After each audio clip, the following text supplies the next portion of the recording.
Welcome to another episode of Well-Adjusted Mama. I'm your host, Dr. Laura Brayton, and today's guest is Ariele Myers, speaking on acupuncture and traditional Chinese medicine.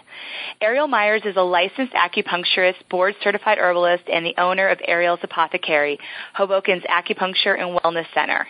While Ariele successfully treats various forms of dis-ease in the body, from digestive to emotional to pain, her focus is on women's reproductive health. She enjoys helping a woman throughout the transformational process of becoming a mother, from becoming pregnant to sustain a healthy pregnancy to full term through labor and beyond. Ariele has two sons, Leo and Jonah, who are constant reminders about the nature of balance and joyfulness. Since starting her own family, Ariele has been committed to helping other parents make healthy choices for theirs. Ariele encourages her patients to actively participate in their own healing process, empowering them to achieve and maintain physical, mental, and spiritual health. When not with patients, Ariele can often be found in the Apothecary basement workshop, hand-blending oils and potions to add to her artisanal tea and essential oil line. You can find more information at her website at arielsapothecary.com. Welcome, Ariele. Hi, Dr. Brayton. Thanks so much for having me. Yes, I'm so excited to have you on the show today. I'm excited to be here. Yes, I mean, just for our listeners, I want to share that, I have known you for probably almost 10 years now, and we've become close friends, and I'm just really in admiration of your knowledge and your passion for the work that you do. Thank you. And so I'm just thrilled for you to share that information with our listeners on the podcast. And I admire you, too. This could be like a little love fest. Thank you. So let's talk about, what's your story of what inspired you to become an acupuncturist and an herbalist, and especially why you chose to specialize in women's reproductive health? It's interesting. I actually wasn't particularly interested in women's health specifically when I became interested in acupuncture. But I was always interested in health and in understanding kind of why we become sick, not just how to treat it when we do. I mean, I was raised, the same way as probably many of us were, that I would have a Tylenol when I got a headache and I would take antibiotics when I got a sore throat. But it came to a point where I really wanted to learn about prevention and just healthy living. But I actually thought that I wanted to be a nutritionist. So I went to Tufts University for undergrad because they have a great graduate nutrition program. So I hope that I'd have a better shot at getting in if I graduated from their undergrad program. But while I was a senior there, I took a class on Chinese medicine at the New England School of Acupuncture. And at the time, I didn't even know what Chinese medicine was. I mean, I had heard about acupuncture, but I had no idea that it was anything more than just sticking needles into people, and certainly didn't know there was a whole science and 5,000 years of wisdom behind it. And I literally left the first class like the universe opened up to me. It changed my whole way of looking at everything. I love that the medicine looks at the body as just a microsystem of the universe, that everything is connected, that nothing within our body just happens. And as far as women's reproductive health, it really wasn't until I became pregnant myself that I started wanting to help other women experience that too. For me, I got pregnant on my first try with both of my pregnancies. And, people sometimes say, oh, you were lucky. I'm sure to some degree it was luck. But the reality is that I decided I wanted to have a baby at 29. But I started getting regular acupuncture and taking care of my body using TCM, or traditional Chinese medicine principles, and treating the imbalances that came up with herbs when I was 20. So it was really 9 years of preparing my body for, pregnancy and supporting my fertility, even though that wasn't the focus at the time. Yeah. And I think that's part of what's kind of unfortunate in our culture now, is that most women don't necessarily start thinking about their fertility until they decide to start trying, or if they do think about their fertility, it tends to be more of a worry, like, oh my God, what if I can't get pregnant? What if I'm infertile? So for me, it's really important to educate women in advance of trying to get pregnant that there's so much you can do to preserve your fertility, and it's really just about preserving your health and staying balanced. Right. That's such a good point. We had another podcast guest on who is a fertility expert out in California, and he does acupuncture.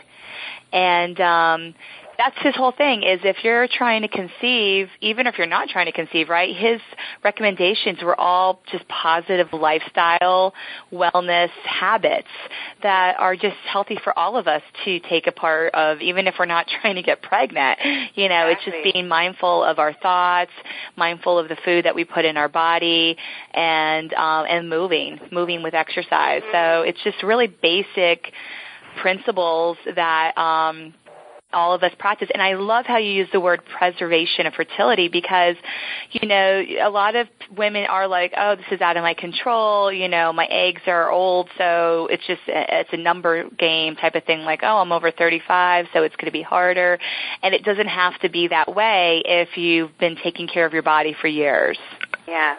I really do. I look at every choice we make. It either helps us stay in balance or it contributes to imbalance. Whether it's like you said, it's what we eat, how we feel, how we're moving.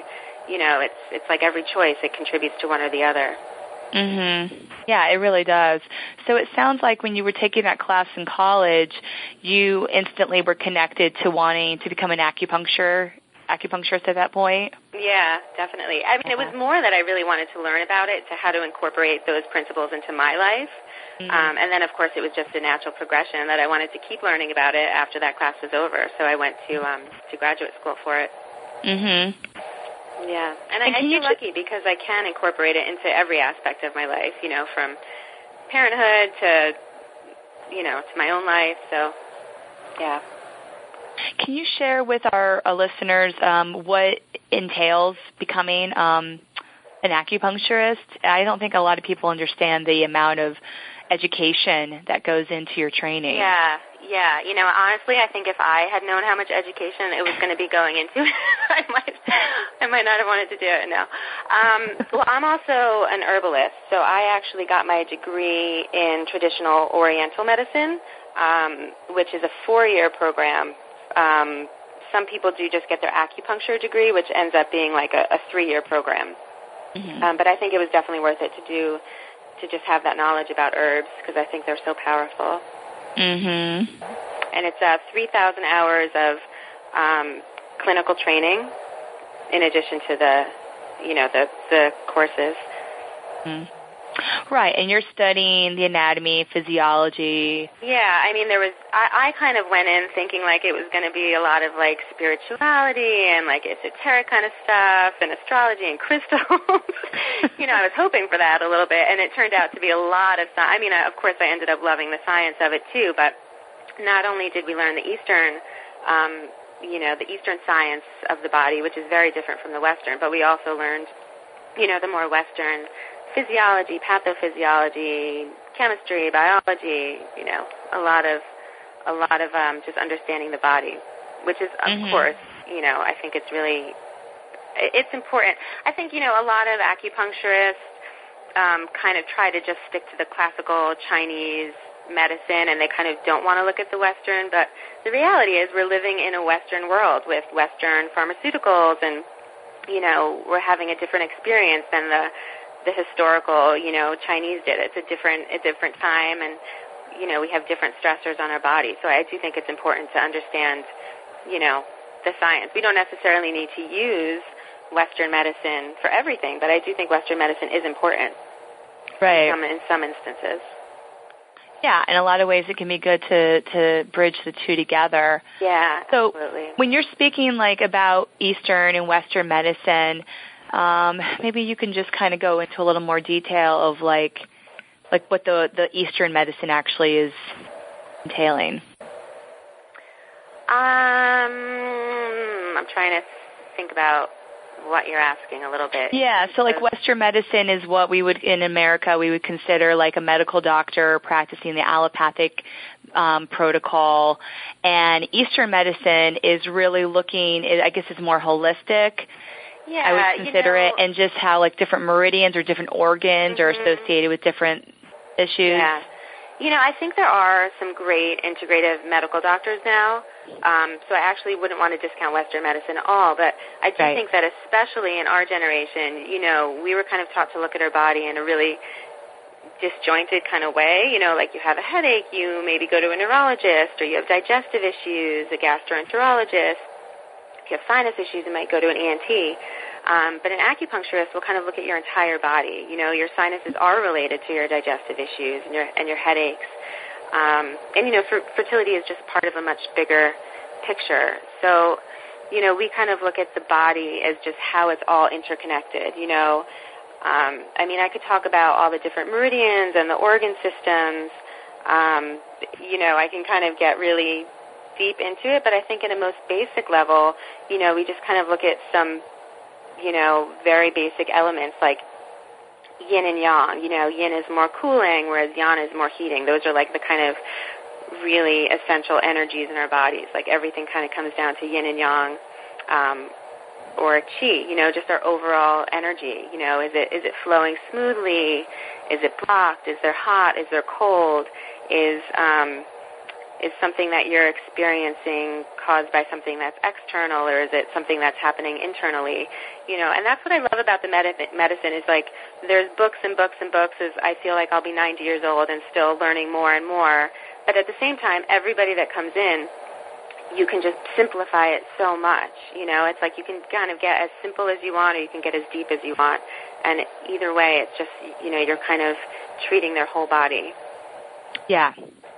Which is so powerful. So, that's like a really good lead into really how traditional Chinese medicine can actually help, impact a woman who is struggling with reproductive issues or fertility. So, can you give some examples about that? Yeah, in so many ways, it's just so powerful.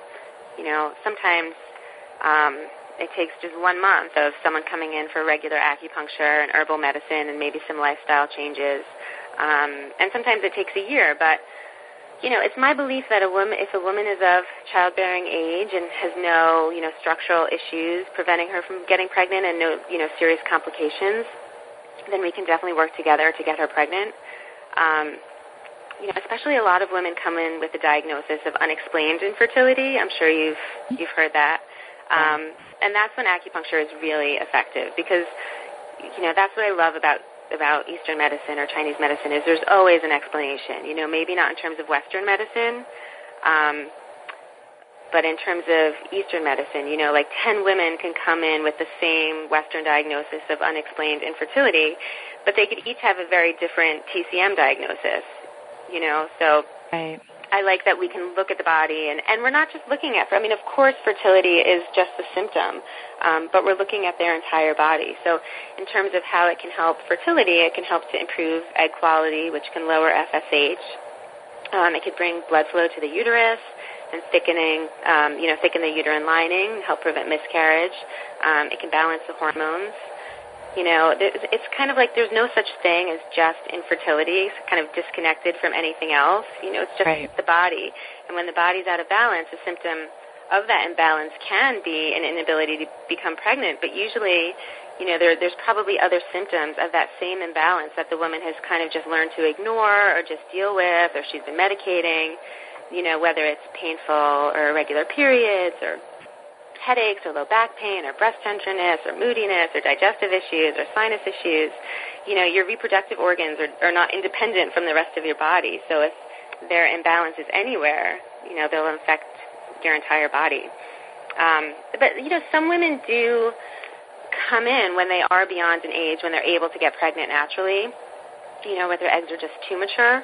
Or they haven't really preserved their fertility. So in those instances, we just really support them and their bodies through whatever reproductive technology they choose, whether it's IVF or IUI or if they choose an egg donor. And we support them throughout their pregnancy so that they are able to carry to full term. A lot of women, come in and they've, whether they haven't been able to get pregnant or they've had a few miscarriages and they might be really eager to do IVF right away. But I try to encourage them to take at least 3 months to really get their body as balanced as they can, because sometimes the issue that's preventing you from getting pregnant might prevent you from carrying to full term, or it might prevent, even if you go through IVF, it might, prevent implantation. So I always say try to give your body at least 3 months of getting into balance before, kind of rushing into IVF. Mm-hmm. Yeah, that makes so much sense because a lot of that imbalance can be just toxicity level, so cleaning the body out, which you can't do once a pregnancy is established. You really want to get in there kind of clean and also help with balancing the hormones. I know, my practice, I've seen a lot of women having difficulty carrying past the first trimester due to low progesterone levels. And so that's just, once again, an indication of an imbalance in the hormones. And perhaps there's an estrogen dominance, which we see a lot because of essentially chemicals, or a lot of chemicals are xenoestrogens and create too much estrogen in our body, which will then make it difficult to carry full term. So that's what's really cool with the work that you do. You're able to help that woman gently detoxify her system and get her hormones in balance so that her body is actually in the healthiest place it can be for conception. Because that's the other thing. It's not just about getting pregnant and even maintaining the pregnancy, but it's a healthy baby. And it's hard to create a healthy baby in a toxic environment. I know. I mean, it's such a big part of my practice, and I wish I could just, I guess that's what we're doing, is just trying to really spread the word that it's not just about, getting some acupuncture or getting some chiropractic. It's really about lifestyle changes, like looking at what you're putting into your body and on your body. I mean, makeups and just, what we're putting our food in, the containers. I mean, it's unfortunate, but it's kind of like you have to be a little bit neurotic in this world because we're just inundated by toxins. Yeah, and I actually recommend doing some kind of, liver detox at least 2 or 3 times a year if you're not pregnant, just because even if you're trying to live a totally clean, healthy life and you are really conscious, especially anyone living in, any kind of metropolitan area, or honestly, even if you're living next to a farm, if they're spraying like Roundup all over everything, it's really hard to live cleanly and not become toxic.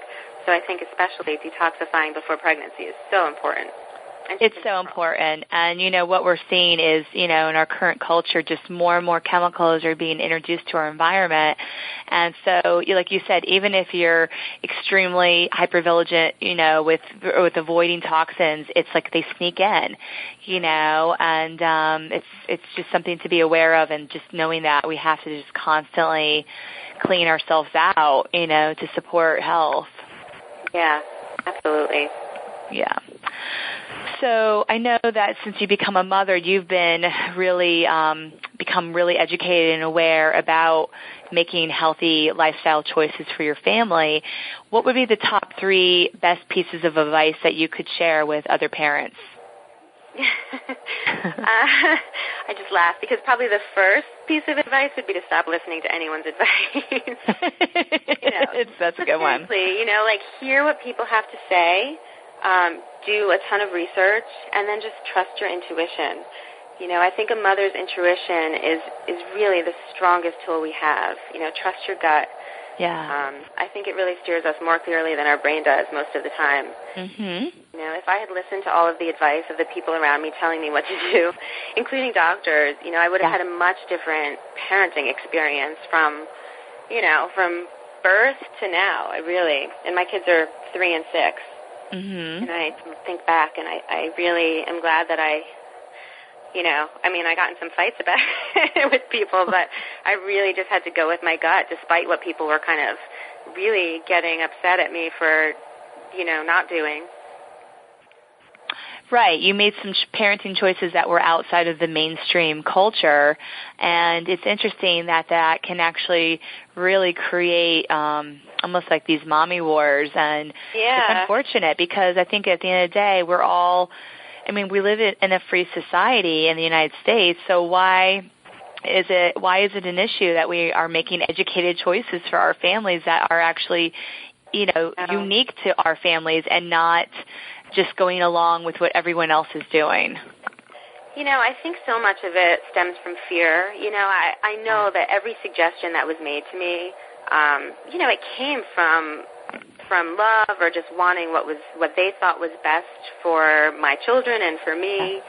But the reality is, you know what's best. I mean, and granted, like, I've done a ton of research and a ton of reading, so I kind of came into these things with that background. I think if I hadn't, you know, read as much or just been as in tune with my body and really understanding the body, I would have definitely been, you know, swayed in some instances by other people's anxiety and fear. You know, whether it was the home birth or not letting my children cry it out, you know, I think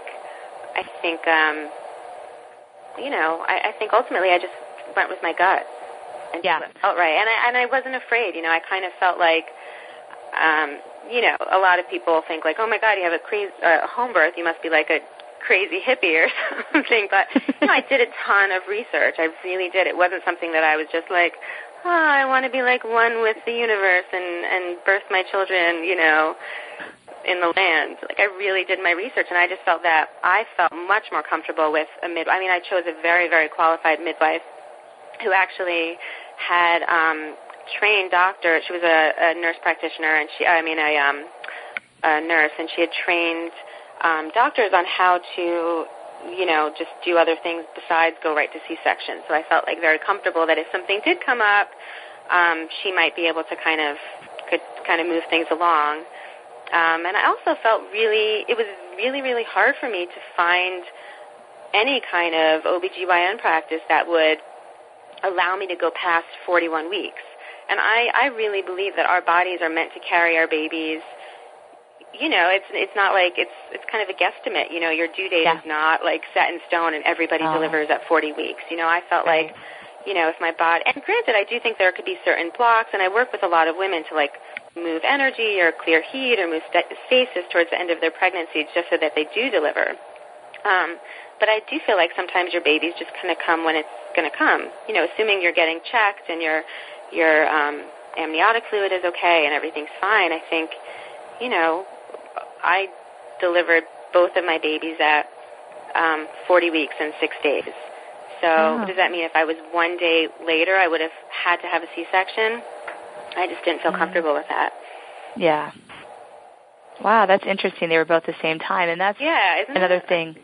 Yeah, I've actually, you know, researched, you know, for my book and saw that that is common, that a woman typically will have a same, like, gestation period, and it will be similar to other women in her family.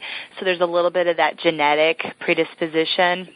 Yeah. But to your point, for some women, you know, a normal gestation might be 42 weeks, and that's normal. It doesn't mean she's 2 weeks overdue.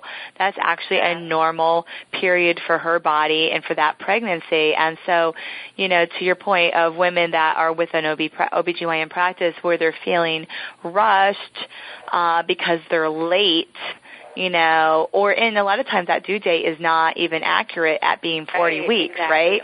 So first of all, we're assuming 40 weeks is the deadline, and second of all, we're assuming that it's actually been 40 weeks with that due date. So these are two really big assumptions that can create a lot of fear, a lot of anxiety and stress for women that is unnecessary. Yeah, and I hear so many women come to me and they say, oh, I just came from my doctor and they're measuring my babies. It might be too big for me. It's like already 8 pounds or 9 pounds, and then when the baby's delivered and usually induced, you know, it might be like 6 or 7 pounds. Like, I think there's just, you know, there's no way of knowing. And I think there's a lot of fear that's kind of, you know, instilled in these women, like, you're not going to be able to birth your baby, or you're affecting the welfare of your child and the health of your child and that, or the life of your child.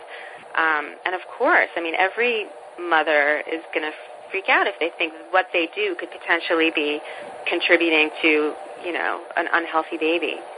And I just didn't even want to be put in that position. Like, I felt like I went with someone who I knew was just really gonna just help me really just embrace my pregnancy and just really feel like my body was doing exactly what it needed to be doing and not give me a bunch of fear about it. Yeah. You know, I mean, honestly, from like 3 days before my first son was due, I was still getting phone calls. My husband really was getting phone calls, like, telling him to tell me, like, of babies dying. And, you know, I had to, like, just shut him out because Obviously that's not what I want to hear, No. And I did my research, and actually the mortality rate from home birth versus hospital birth is actually the same, but the morbidity rate of home birth is actually a lot less, which is like the injury to infants is less at a home birth. I don't think a home birth by any means is right for anybody, for everybody, but I think that's, again, you just have to listen to your gut. Yeah. That was a long one. That was only one, right? That was only one of 3 pieces of advice. And you know what? That's such a valuable one, though. And I think just really to sum that up, it's about just listen to your intuition. If your gut's really strong, as women, we have strong intuition, and we really need to put a lot of times more trust in that. And so despite what the experts and the doctors around you are saying, or family members or mother-in-laws, like, you just really need to say, this is what feels right for me, and this is my pregnancy, and really move forward in that direction. Exactly. Yeah. Exactly. So what are the next 2? Okay, so the next one, also important, I think, is to seek alternatives. Of course, every parent wants to take care of our children, and there's nothing worse than seeing our children in discomfort or pain. Mm-hmm. Again, I feel really lucky that I have tools that I can treat my children with. So when they get sick, because of my background and my training, I know when it's serious, and I know when to just make sure they're comfortable and kind of let them ride it out. But to this day, I've never had to give my kids antibiotics. I've been able to treat them with herbs and with supplements and make sure their diets are contributing to a healthy immune system. So my advice would be to, seek alternatives to pharmaceuticals. And obviously seek someone who can help you with that. So whether it's an acupuncturist, an herbalist, and, we do other things. We don't have to stick needles in you or your baby, but find someone who's comfortable with treating children with other modalities, whether it's, tuning forks or non-retention needles, obviously homeopaths or craniosacral therapists or chiropractors like the lovely Dr. Brayton. Yeah.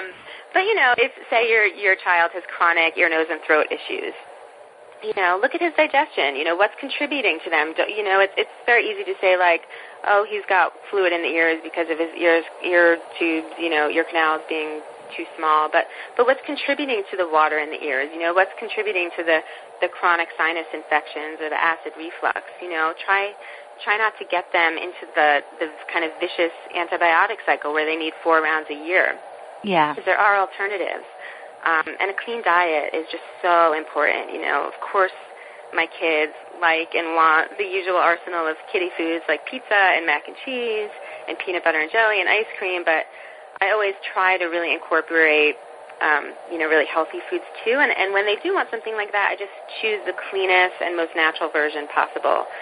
Choose organic whenever you can. I'm sure you and I could have a whole discussion on GMOs and talk about Roundup, but I believe they're responsible for a lot of the infertility and autoimmune and developmental issues we're dealing with, so really just look at where your food is coming from. And then my third piece of advice, so this is something actually that was said to me before my older son was born, and I was so grateful for so many times during those early years, because I kind of would have to kind of call it out of my memory. And that's that sometimes children and babies just sometimes need to cry. And, of course, we should make sure they're not in discomfort or in pain or hungry. And I'm certainly not suggesting leaving them alone to cry or letting them cry it out. I'm actually really opposed to that. But sometimes the only thing we can do is just hold them or even lie next to them and tell them we're there for them and just let them cry. It's not our job as parents to get them to stop crying. It's our job to make sure they're safe and comfortable and okay. I think we kind of let ourselves get so stressed about our babies not crying, but sometimes, they just need to. I don't know about you, but sometimes I just want to have a sob fest.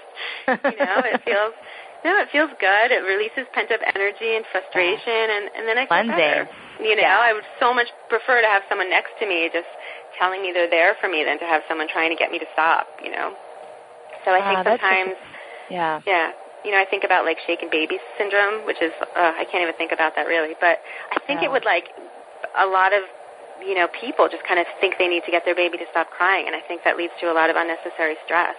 Just kind of being there for them is sometimes with all they need and what they need the most. Wow, I mean that's powerful advice. And talking about stress, it's more stress for the parent and more stress for the child if there's that assumption that when someone's crying, what can you do to make them stop crying?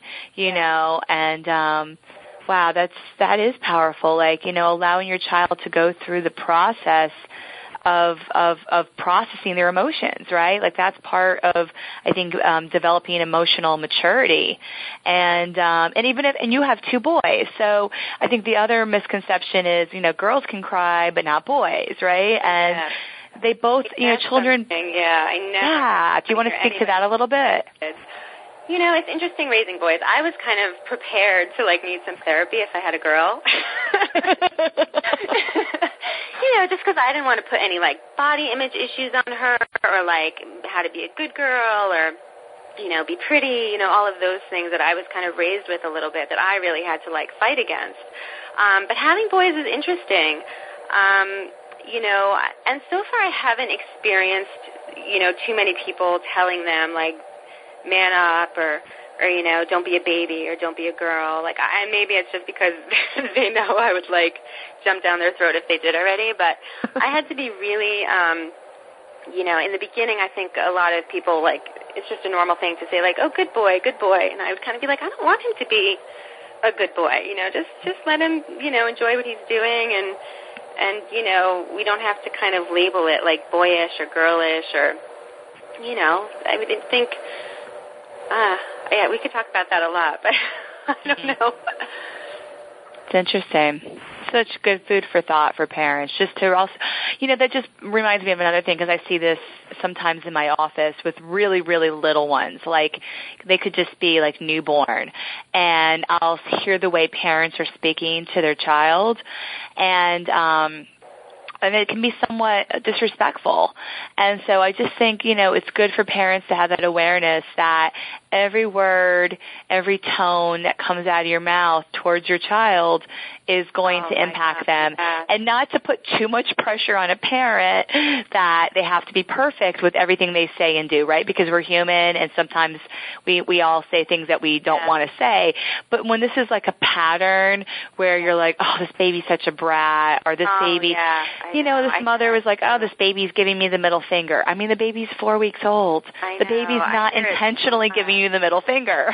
I think it's sometimes for other people's benefit, to be funny, oh, my kid's such a crank or such a brat, right. Or whatever. And I think it's so important. I always want my kids to know I'm on their side. There's nobody whose opinion I care about more than theirs. Yeah. I mean, sometimes we do mess up, and sometimes I have a bad day, and I think what's important for them to see is that we can make mistakes, and it's okay to make mistakes, and I apologize if I have a bad day. And I think just knowing that, for them knowing that I don't have to be perfect, it kind of gives them permission to mess up and not be perfect, and that I love them, no matter what. Yep. And I think just, treating your children the way you want to be treated. I mean, that's kind of true with every relationship.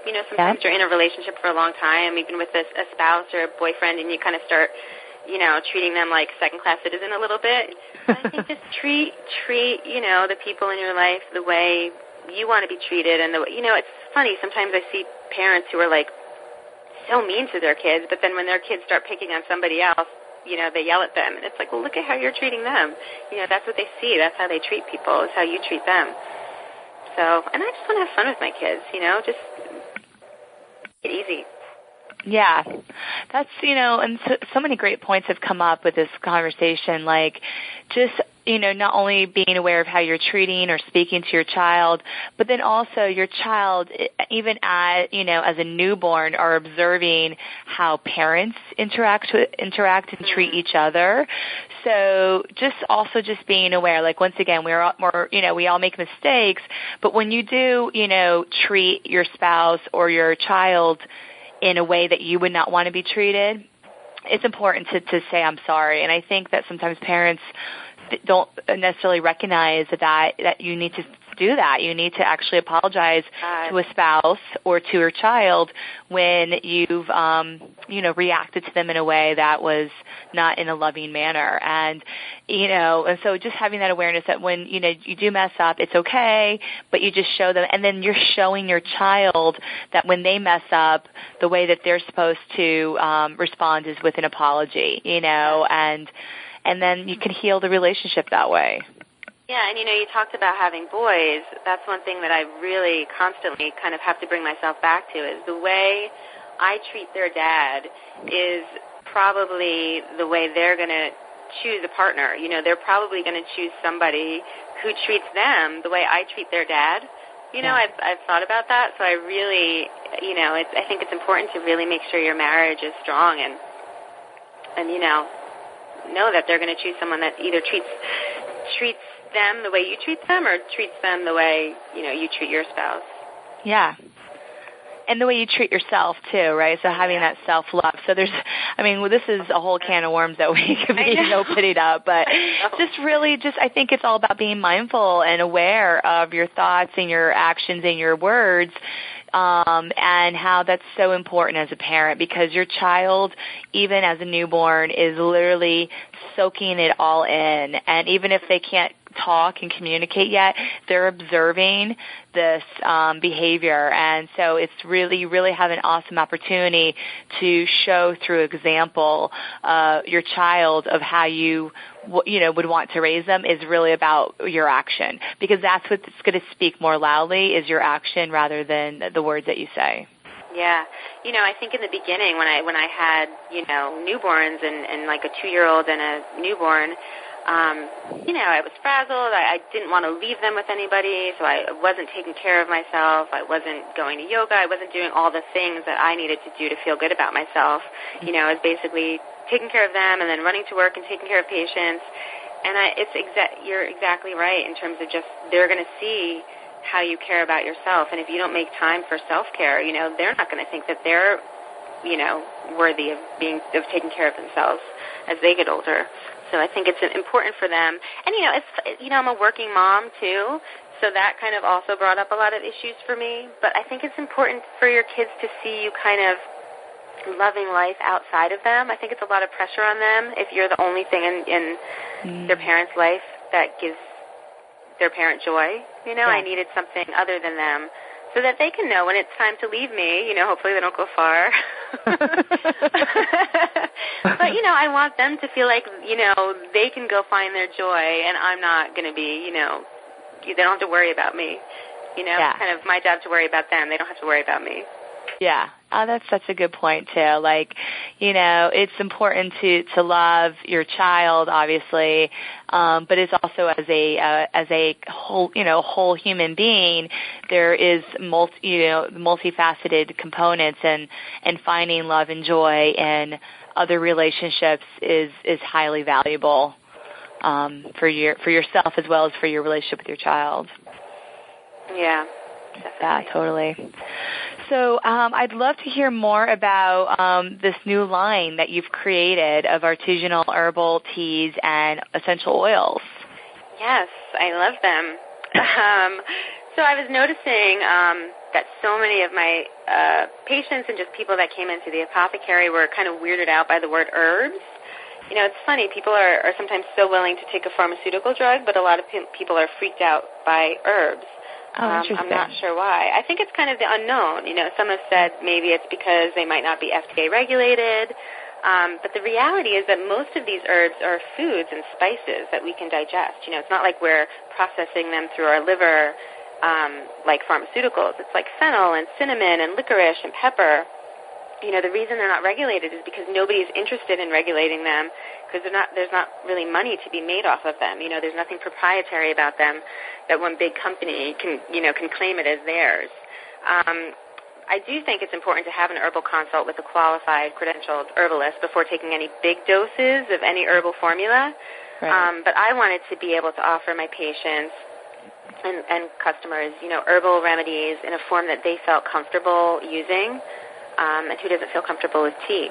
So, these I made to taste good. Sometimes herbs can be a little bitter, but these taste good, and they're formulated so that they're appropriate for a much broader population.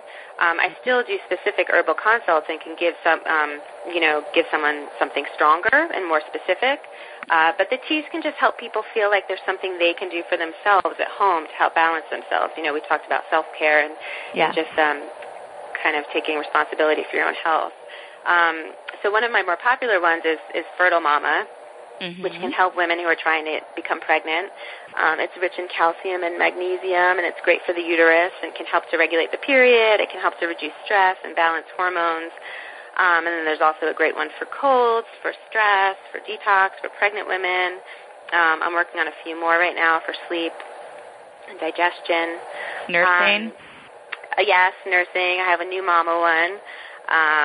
Just for help with healing and relaxation and nursing.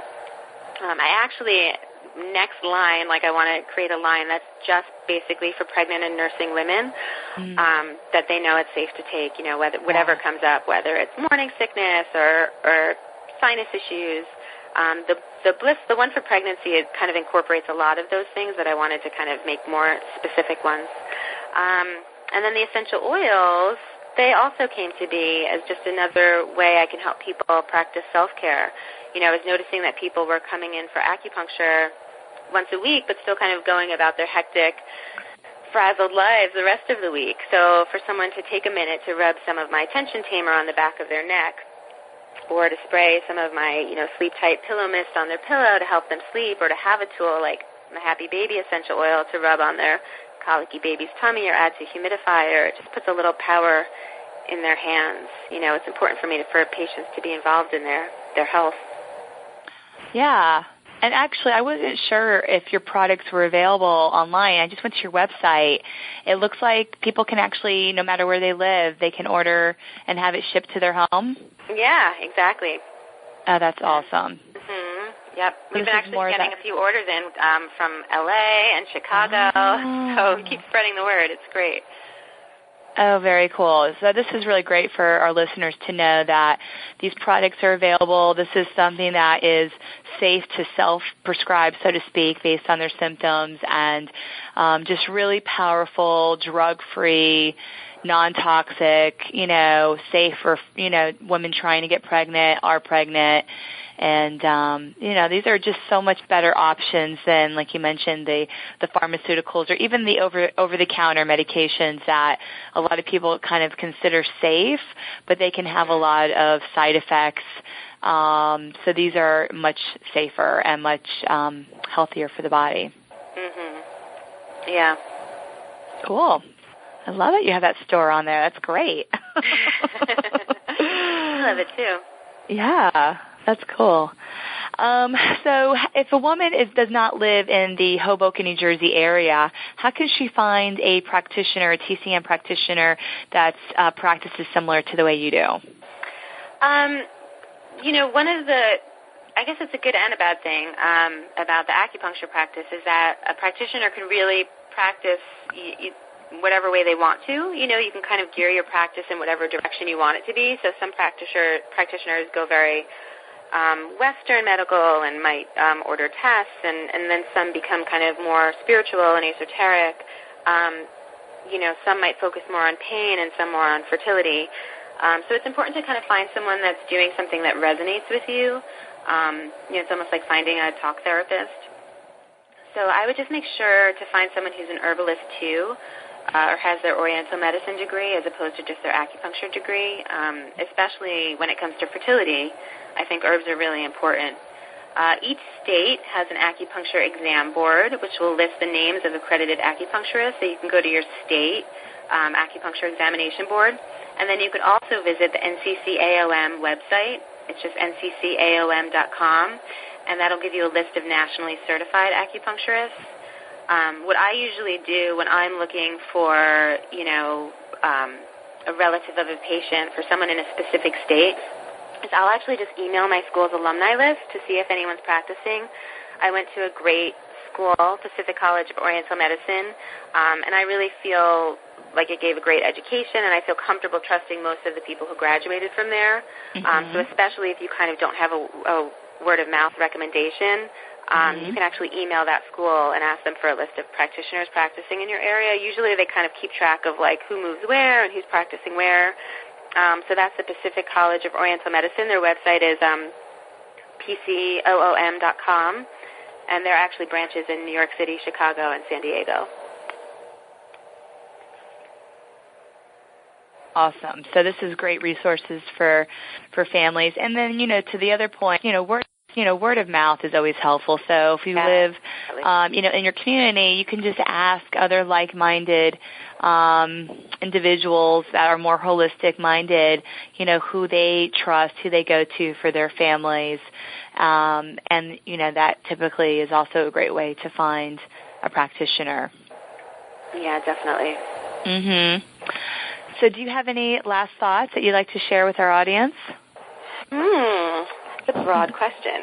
Actually I will. I'll just speak to something that I've been thinking about a lot lately or noticing, and I'm not sure if it's just this area, the Hoboken tri-state area. I'm kind of curious to hear if this is other people's experience too, but I've been treating patients in the tri-state area for over 13 years, and I see how prevalent it is for kind of worry and stress and fear to take. I mean, we talked about that a little bit before, but it kind of takes over every aspect of people's lives. They're usually coming into me to help them with how it's manifesting in their bodies, but I can't help but notice how it just affects their entire experience of life, and it's really sad.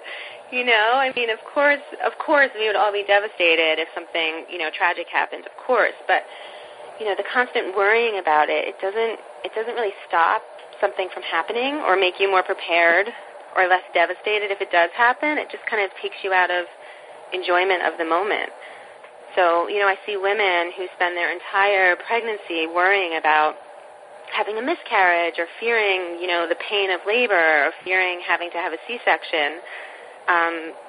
But I notice that what they're not doing at all is recognizing that their body is creating new life. I mean, it's truly miraculous. They're not, owning their womanhood, that this is what their body is meant to do. They're not recognizing how fierce they are. And then I see the same kind of worry and fear carry over to parenting, just fear about every germ, every cough, every misbehavior. Never mind the damage that the stress does to our body over time, which of course is significant. But I just see the way we live is kind of like the way we work, and it's the way we birth and the way we parent, and ultimately it's the way we die. Don't mean to be morbid, but I kind of feel like we all just need to enjoy our lives more.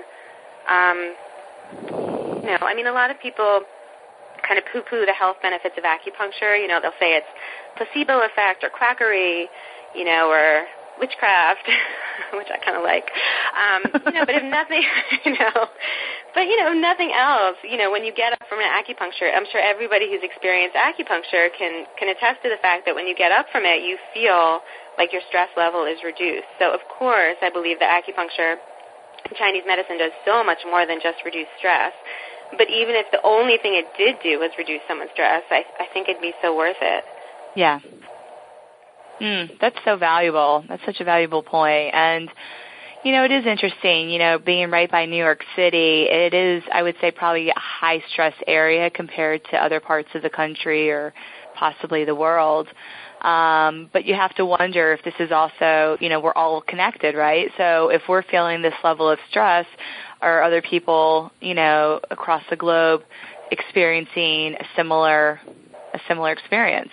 I know. I mean, you kind of see it in the news and the media. I mean, we definitely live in a kind of fear-mongering, fearful country, I think. I wonder if we, lived out on a farm somewhere, would we all be experiencing life differently, or would we just be stressing about different things? I don't know. It's curious.